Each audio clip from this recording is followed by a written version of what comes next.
마태복음 강의 103번째 시간입니다. 16장은 우리가 사실은 두 개의 먼저 교훈으로 이루어져 있어요. 우리가 본문을 읽은 1절에서 4절은 바리새인들과 사두개인들이 예수님께 나와서 예수님을 시험에 몰아넣기 위하여 함정에 그렇게 들어가도록 유혹하고 유인하는 장면입니다. 그 유혹의 수단이 무엇이냐면 하늘로서부터 오는 표적을 보여달라는 것입니다. 그러면 우리가 당신을 메시아로 인정하겠습니다 라고 하는 예수님에 대한 도전과 시험입니다. 두 번째, 우리가 다음 시간에 살펴볼 5절에서 12절을 보게 되면 그토록 바리새인들과 사두개인들이 원했던 하늘로부터 오는 표적을 경험했던, 즉 오병이어의 기적과 이따가 하늘로부터 오는 표적이 어떤 것인지 다시 한번 정리해 드릴게요. 칠병이어의 기적을 경험했던 제자들이 믿음이 없어서 떡을 가지고 오지 않은 것 때문에 예수님을 근심되게 하는 장면이 나와요. 결국은 예수 그리스도께서 그들을 말씀으로 깨우쳐 주시는 장면이 그렇게 한 세트로 묶여져 있어요. 이 두 가지 이야기가 우리에게 무엇을 의미하느냐라고 하는 것을 살펴보려고 하는데요.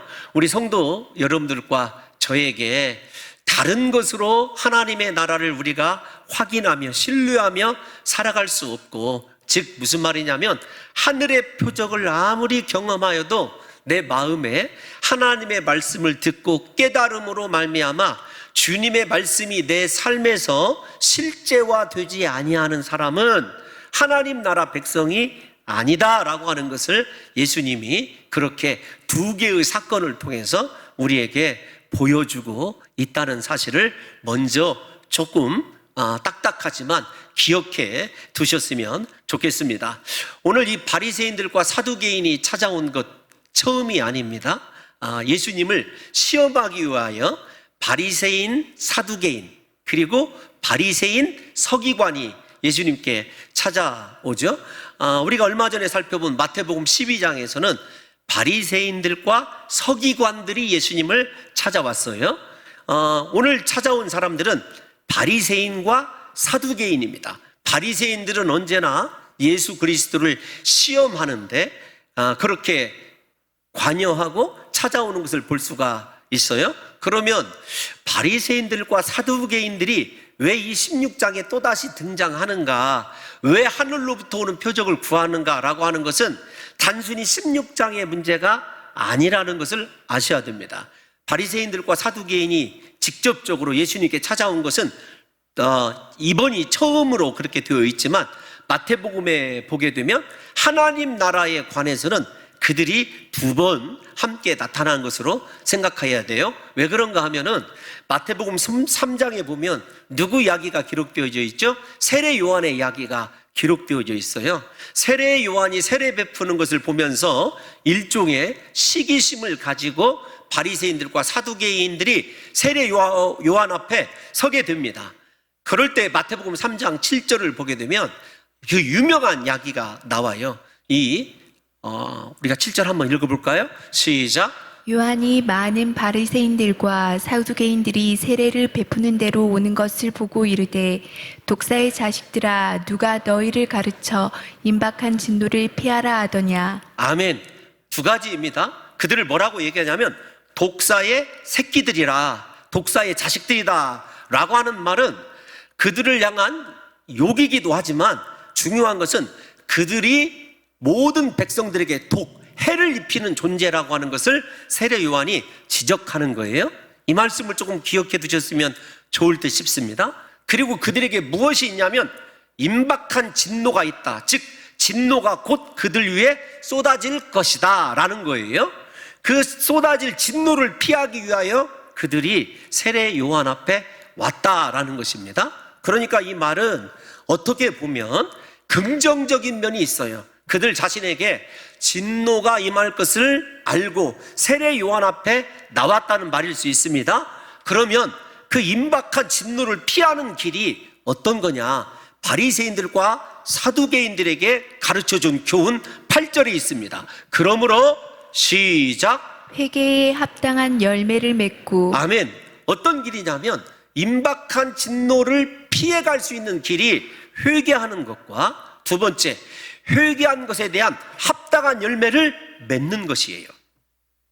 이미 세례 요한을 통해서 바리새인들과 사두개인들에게 너희들에게 진노가 임박해 있다, 회개하라, 너희 이 독사의 자식들아 회개에 합당한 열매를 맺으라고 권면하였음에도 불구하고 16장에 다시 그들이 등장하는 모습을 보게 되면은 절대로 변화되지 아니했다라고 하는 것을 우리가 알게 됩니다. 앞에서 제가 설명해 드린 5절에서 12절까지 살펴보는 동안에 하나님 나라를 경험하는 제자들의 모습 또한 별반 다르지 않아요.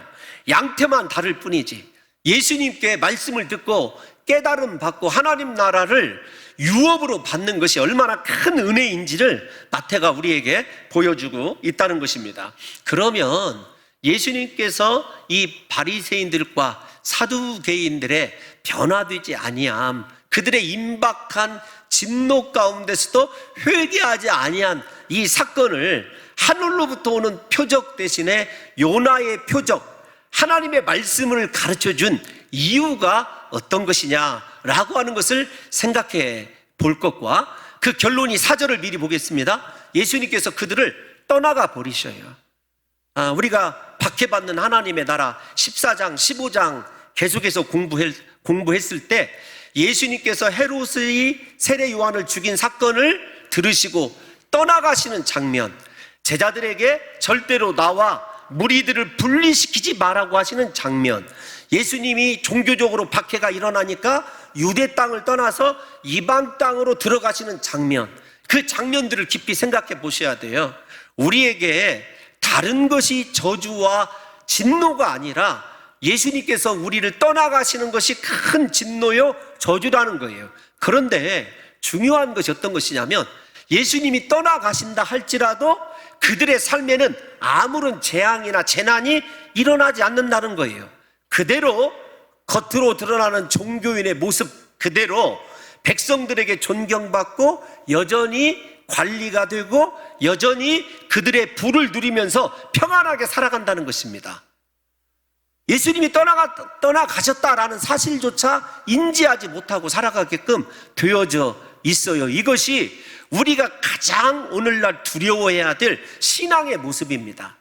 내 삶에 아무런 재난과 역경이 일어나지 않는다고 해서 내 속에 예수 그리스도가 계시는가? 여러분, 이거 우리가 깊이 고민해야 될 문제예요. 부디 우리 성도 여러분들과 저에게는 영적인 자각의 능력과 자정의 능력이 있어서 예수 떠나가면 내 생명이 헛되다, 내 인생이 헛되다라고 하는 절박한 마음이 있는지를 생각해 보셔야 돼요. 예수님이 떠나가셔도 내 삶이 이렇게 풍요롭고 평안하다고 한다면 그 삶 내가 수용할 수 있다라고 생각하는 것이 바리새인들과 사두개인들의 어리석은 삶입니다. 그래서 오늘 이 말씀을 들으시는 귀한 성도 여러분들과 제게서 영원토록 함께 하시는 예수님, 그 예수님이 확인되어짐으로 말미암아 내 삶에 하늘로부터 오는 표적이 일어나지 않아도 끝까지 감사하며 예수님의 십자가만 붙들고 전진할 수 있는 귀한 성도들이 되시기를 예수님의 이름으로 축원합니다. 여러분, 오늘 본문은 그렇게 이미 경고를 받았음에도 불구하고 여전히 독사의 자식들이고 여전히 임박한 진노를 깨닫지 못하고 회개하기를 싫어하면서 거부하면서 회개에 합당한 열매를 맺지 못하는 바리새인들과 사두개인들의 이야기입니다. 그런데 제가 한 3번 정도 설명을 해드린 것 같습니다. 바리새인들과 사두개인들은 사실은 사내들인 공회원 안에서도 원수간이에요. 견원지간입니다. 신앙적 추구하는 것이 다르고 교리가 다르고 생활 양식이 다르기 때문에 그래요. 크게 말씀드리면 사두개인들은 성경 가운데 이 신약 성경이 쓰여지기 전이니까 모세 오경만 성경으로 인정을 합니다. 바리새인들은 선지서까지 다 하나님의 말씀으로 인정을 해요. 바리새인들은 천사도 있고 영들도 있고 죽은 자의 부활도 있다고 믿는 사람들이에요. 사두개인들은 이 세 가지가 없다라고 생각하는 극단적인 현실주의자들입니다. 그렇기 때문에 살아가는 방식도 크게 달라요. 어떻게 다르냐면 바리새인들은 이스라엘 백성들, 서민들 속에서 살아갑니다. 그들을 말씀으로 계도하고 우상을 떠나서 하나님을 어떻게 하면 경배할 것인가 라고 하는 것을 삶으로 보여주는 그런 사람들이에요. 물론 의식하는 면이 있어서 예수님에게 책망을 듣긴 하지만 그들의 취지는, 근본적인 취지는 그렇게 선한 것입니다. 반대로 사두개인들은요, 현실주의자들이에요. 그래서 로마와 적절한 타협을 가지고 사내들인 공의원 자리를 차지하면서 자기들이 누리고 싶은 것, 자기들이 갖고 싶은 것을 다 얻어가는 사람들이에요. 그런데 중요한 것은 그렇게 신앙을 버리고 이스라엘을 팔아먹으면서 누리는 그들이 누리고 있는 물질적 은혜를 하나님께서 주신 복이라고 생각하고 살아가는 사람들입니다. 그래서 바리새인들과 사두개인들이 만나면 다투는 게 어떤 것이냐면 바리새인들을 향하여 사두개인들이 야, 너희는 왜 이렇게 융통성이 없어? 고지식한 사람들이다. 그렇게 믿을 필요가 있느냐? 일주일에 2번씩 금식하고 꼬박꼬박 근채와 효양과 박하에 11조 드릴 필요가 있느냐? 아침 번제와 저녁 소제를, 상번제를 드릴 필요가 있느냐? 이렇게 비난을 합니다. 반대로 바리새인들은 사두개인만 만나면 세상과 타협하여 세속화되어 배만 부르게 하는 자들이라고 하는 거친 용어들을 주고받으면서 다투는 무리예요. 성경에 기록되어 있지 않지만 의경과 역사가 그것을 증명하고 있습니다. 그런데 그들이 예수 그리스도를 죽이려고 하는 일에는 하나가 되는 거예요. 친구가 되는 것입니다. 마치 누가복음 23장에 보게 되면은 빌라도와 헤롯이 전에는 원수였어요. 그런데 예수 그리스도를 십자가에 못 박아 죽게 하는 당일에는 친구가 되는 것처럼 여러분, 인생의 아이러니가 이렇게 펼쳐지고 있는 것을 보게 됩니다. 그러므로 바리새인들과 사두개인들이 하나가 되어서 예수님을 시험하기 위하여 나왔다라고 하는 것은 사태가 굉장히 엄중한 사태임을 우리 성도 여러분들과 제가 이해하셔야 됩니다. 그러면 왜 바리새인들과 사두개인들은 하늘로부터 오는 표적을 구했는가? 먼저 하늘로부터 오는 표적을 구하는 그들의 그릇된 심정을 생각해야 돼요. 어떤 것이냐면 하늘로부터 오는 표적을 구한다라고 했을 때 예수님께서 지금까지 행하신 것은 땅으로부터 오는 표적이라고 규정하고 있어요. 성경에 왜 그런가 하면은 예수님 당시에 예수님 외에도 우상을 섬기는 바알세부를 섬기는 자들에게서도 귀신이 쫓겨나가고 병자들이 고침받았다고 하는 기록이 있어요. 또 하나 예수 그리스도께서 대부분 가난한 자와 치유 사역을 이렇게 행하는 것, 바리새인들 가운데서도 그들의 제자들 가운데서도 그런 일을 행하는 사람들이 심심치 않게 일어나고 있었어요. 그래서 뭐라고 얘기하냐면 그들은 당신이 지금까지 행한 것은 하늘에 속한 기적이 아니다. 땅에 속한 것이고 심지어는 바알세부를 힘입어 행하는 기적이니까 그런 거 말고 우리가 당신을 믿을 수 있도록 하늘로부터 오는 표적을 행하라는 것입니다. 그러면 여러분, 하늘로부터 오는 표적은 무엇일까요? 유대인들에게 다른 것이 아닙니다. 하늘로부터 만나가 내려오게 하는 것, 눈으로 볼 수 있는 것이에요. 하늘로부터 오는 것.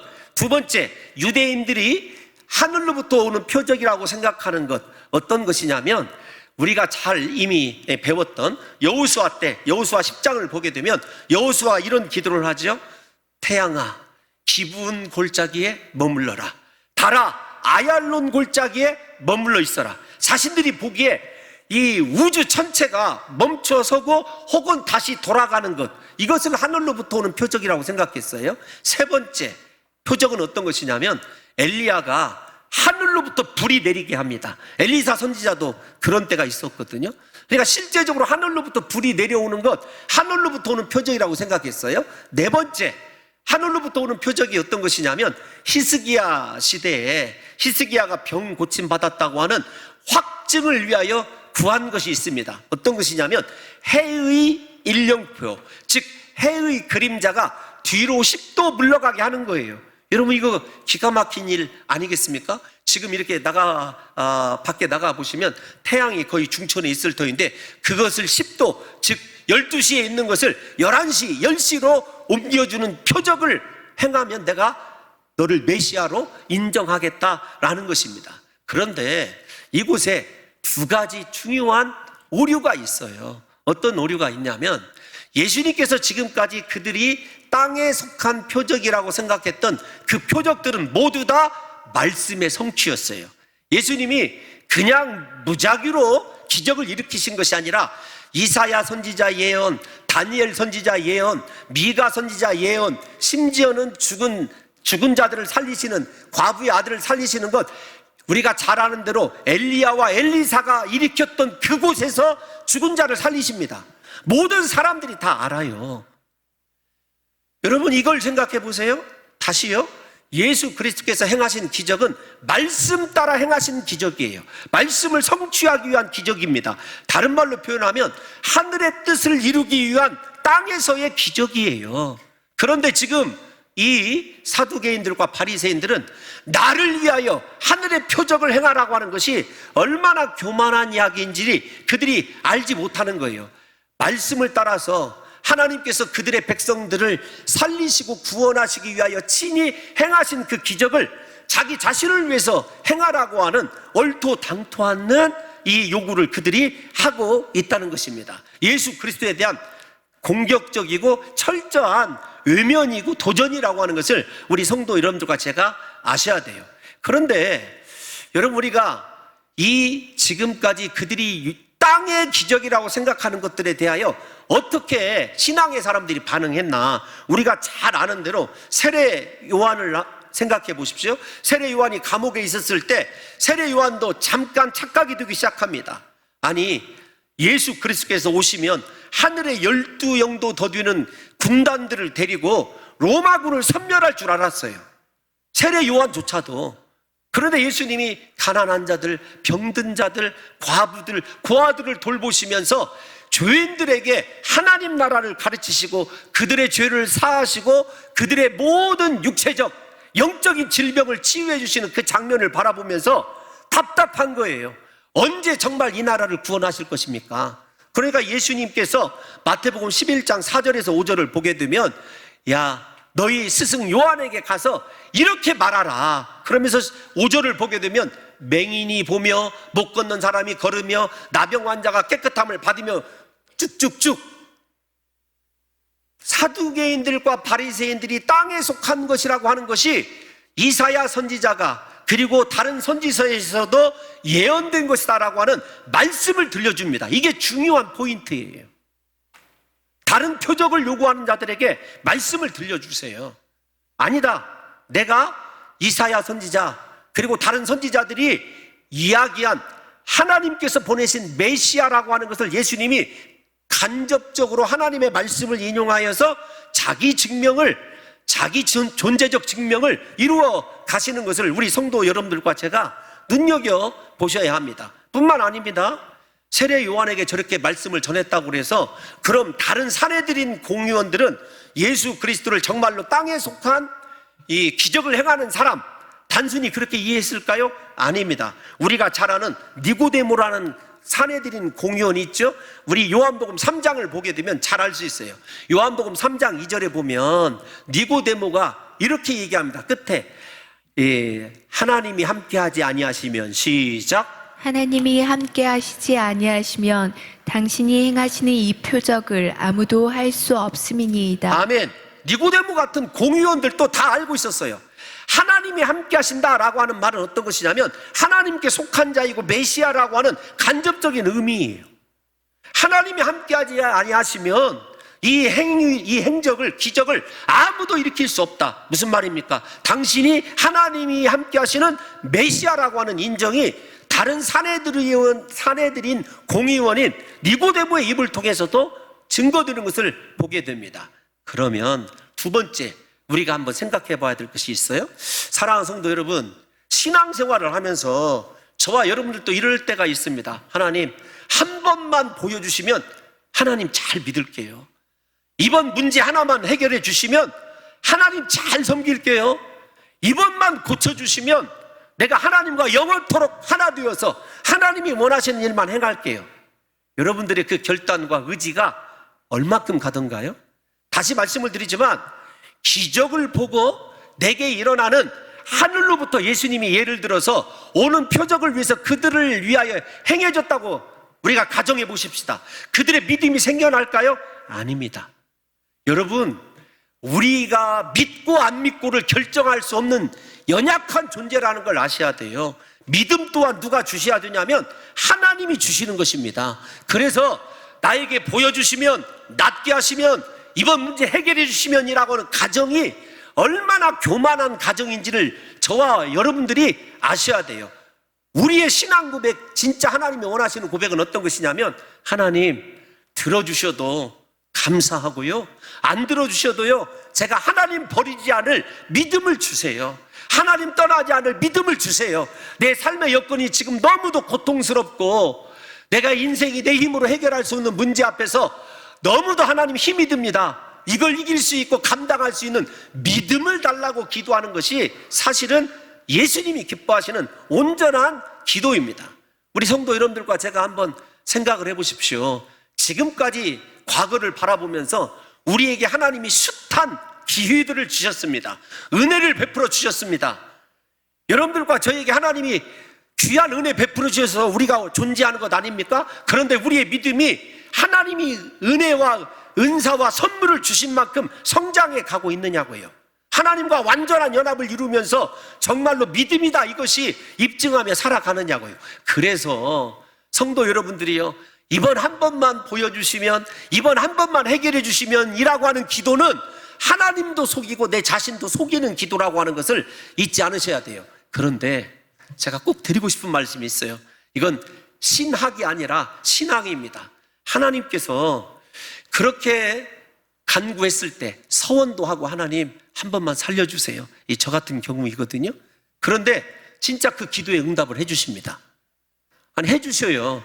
제가 이야기하려고 하는 것은 일단 여러분, 하나님께 얼마나 하나님이 인격적이고 사랑이 많으시냐면 그분의 뜻에 맞지 않는 기도에도 하나님이 응답해 주시더라고요. 그런데 그 다음 문제가 문제예요. 진짜 그 다음이 문제예요. 어떤 것이냐면 그 응답받은 문제를 통해서 신앙의 열매나 혹은 하나님께서 기뻐하시는 일들이 일어나는 것을 못 봤어요. 그런데 거절인 것 같고 하나님께서 우리에게 냉정한 것 같은데 하나님께서 우리에 대하여, 우리의 기도에 대하여 침묵하고 계시다라고 생각한 것은 훗날에 가면 그 일 통하여 영혼이 구원되고 다른 사람들에게 하나님의 살아계심이 나타나는 증거가 되는 것을 제 개인적인 신앙에서 여러 번 경험한 적이 있습니다. 그래서 저는 이렇게 기도합니다. 여러분, 정 다급하시거든 서원도 하시고 기도도 하십시오. 그러나 그것 때문에 믿음이 성장하고 그것 때문에 하나님을 더 기쁘시게 할 수 있도록 내 마음을 변화시켜 달라고 하는 기도까지 겸하여 할 수 있는 귀한 성도들 되시기를 예수님의 이름으로 축원합니다. 여러분, 성경적으로 한번 입증을 해보십시다. 우리가 지금 논한 이 이야기를 사랑하는 성도 여러분, 하늘로부터 오는 표적 예를 하나씩 들어볼게요. 앞에서 이미 예는 들어드렸지만 하늘로서 내려오는 만나와 메추라기를 먹었던 이스라엘 백성들의 기쁨이 며칠 가던가요? 사흘 갑니다. 사흘 만에 다시 원망하고 불평합니다.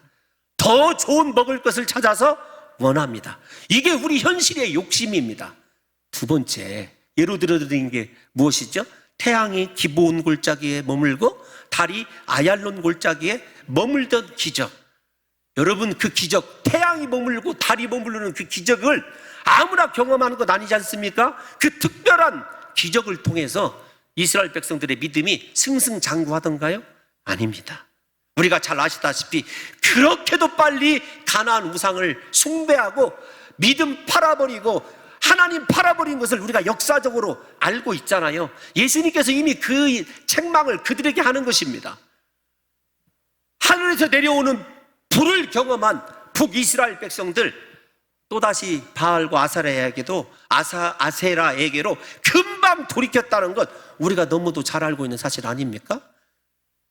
해의 일령표가 뒤로 물러갔던 히스기야 교만해져가지고 믿음이 아니라 하나님과 동행이 아니라 성전에 있는 보고를 다 보여주게 되고 결국 히스기야 때문에 바벨론의 침입이 일어나게 되고 유다가 망할 수 있는 결정적인 계기가 되었어요.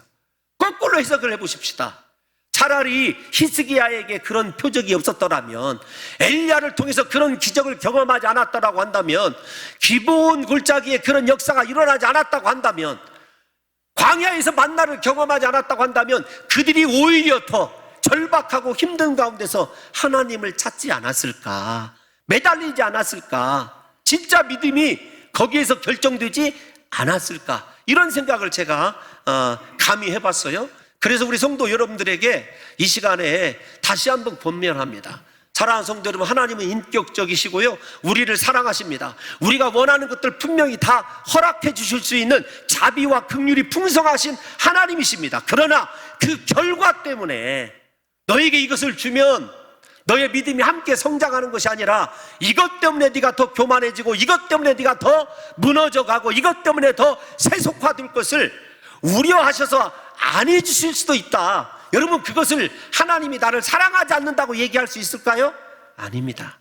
진짜 사랑하고 생각하기에 지금 필요한 것 같아도 하나님이 주시기를 원하시는 것은 어떤 것이냐면, 우리가 필요한 것이 아니라 필요한 그 자체에서 끝까지 하나님을 부르고 찾는 믿음이라고 하는 것을 우리 성도 여러분들과 제가 잊지 마시고, 부디 하나님의 살아계심, 전능하심이 영원토록 나와 함께 할 것이다 라고 하는 믿음을 가지시고 견뎌내시기를 예수님의 이름으로 축원합니다. 예수님께서는 오늘 이 바리새인들과 사두개인들에게 한마디로 일침을 가해요. 어떤 것이냐면, 야, 저녁에 하늘이 붉거든 내일 날씨가 참 좋을 것 같다. 아침에 하늘이 이 찌푸리고 굳은 것을 보게 되면 오늘 날씨가 좋지 않을 것 같다. 분별하지 않느냐 너희가?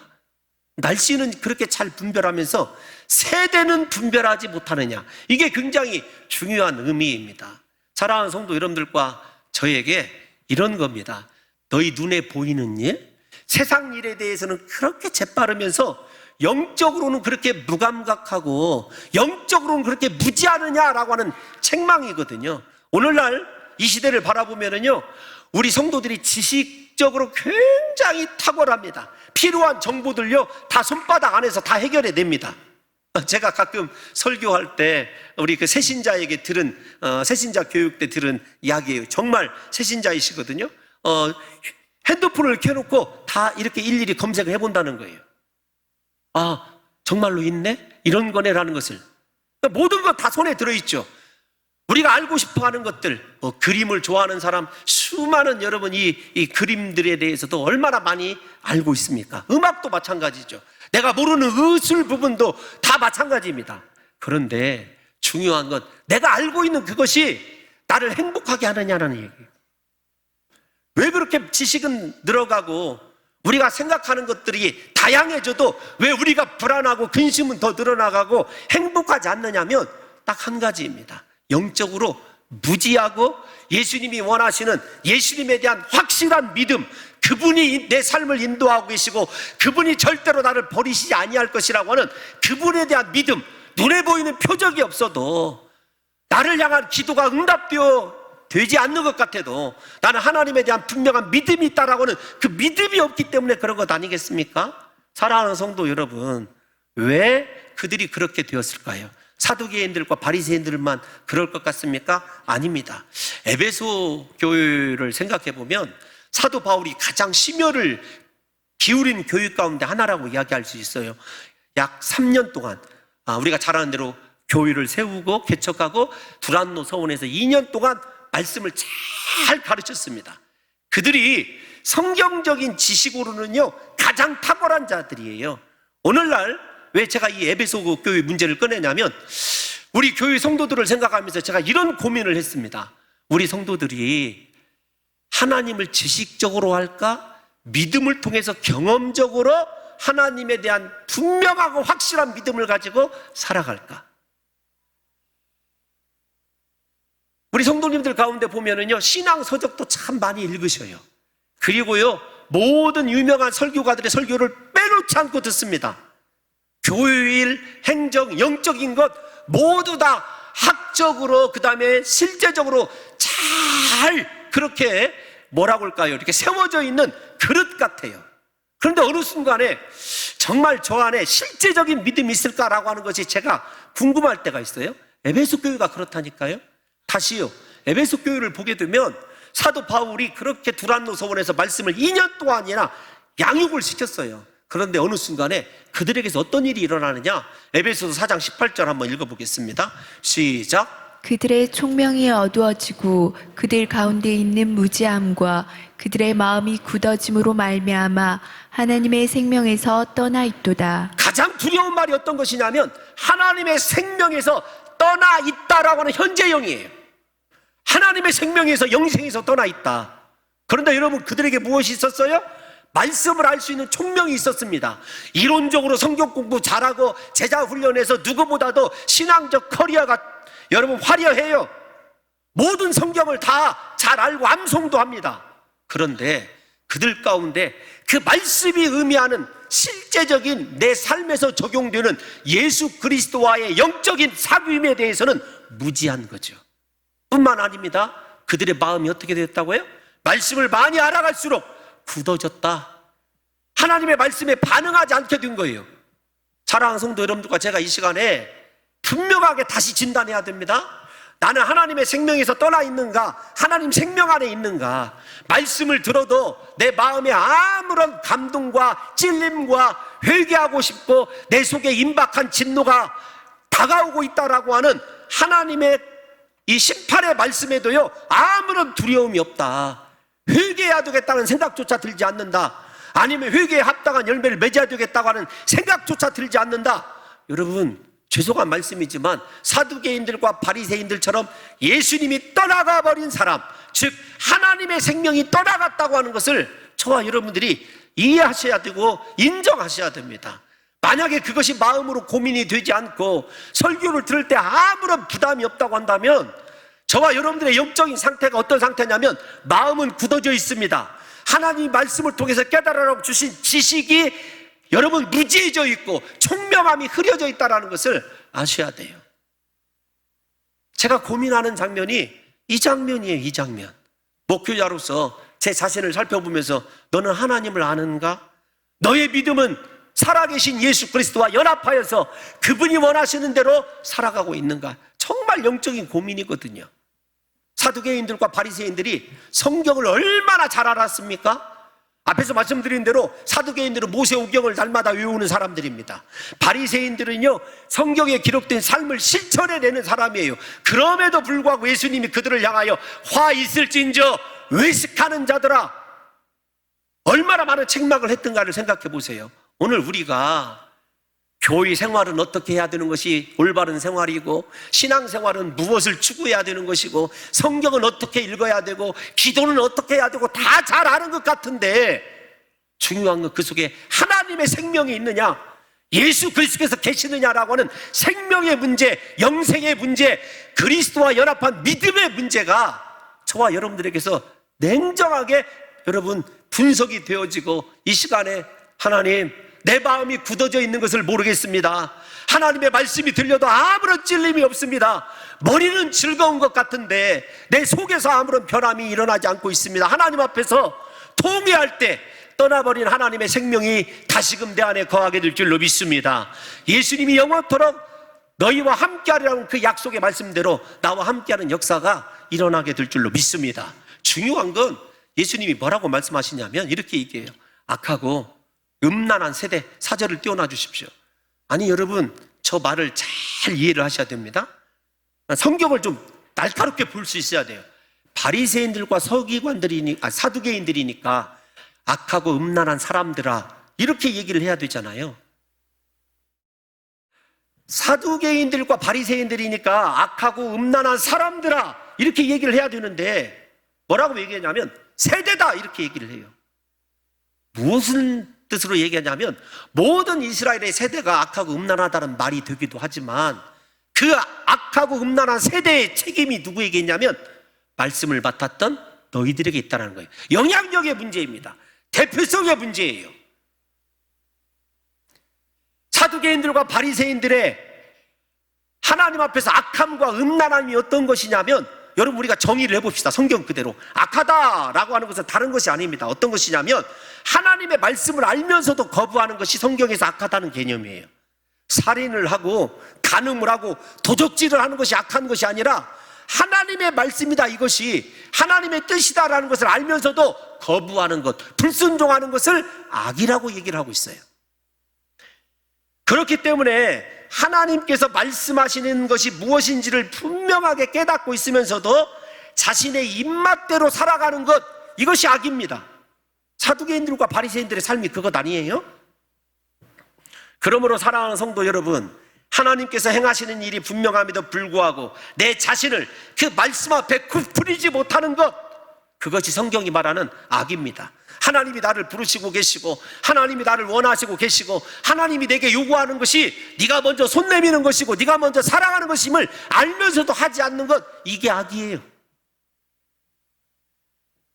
그래서 사랑 성도 여러분들과 제가 말세가 될수록 주의해야 될 것이 무엇이냐면 내 입맛대로 하는 신앙생활을 경계해야 됩니다.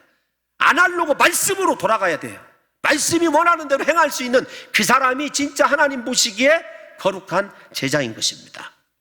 사랑하는 성도 여러분, 하나님께서 말씀하신 대로 행하지 않는 것, 아직도 인생의 중심이 하나님이 아니라 나라고 생각하는 것, 그래서 내가 보고 싶은 것만 보고 듣고 싶은 것만 들으려고 하는 사두개인과 바리새인들의 모습이 악한 것이고, 만약에 우리의 모습이라고 한다면 회개해야 된다는 거죠. 음란한 세대는 우리가 잘 아는 대로 구약시대부터 하나님과 내가 사랑하는 것들을 겸하여 섬기는 것을 이야기합니다. 이스라엘은 하나님만 섬겨야 되는데 우상숭배, 물질 때문에 자기가 좋아하는 것, 세상 것을 그토록 포기하지 못하는 것, 그것이 영적인 음란 아니겠습니까? 여러분, 외적으로 보면 사두개인들과 바리새인들은 누구보다 하나님을 잘 섬기는 사람들이었어요. 그러나 그 내면에는요, 하나님의 말씀이 없었습니다. 하나님보다 세상과 자기 자신을 너무 사랑하는 음란한 세대였고, 중요한 건 그러한 삶을 통해서 온 이스라엘의 세대를 병들게 했다는 거예요. 사랑하는 성도 여러분, 앞에서 제가 대표성과 영향력을 가지고 묵상을 하다가 하나님, 우리 교회에 성령이 충만하고 어떠한 경우에라도 하나님만 붙잡고 십자가 붙들고 나갈 수 있는 정말 거룩하고 충성된 세대를 일으킬 수 있는 한 사람을 허락하여 주옵소서. 여러분, 이게 제가 기도한 거예요.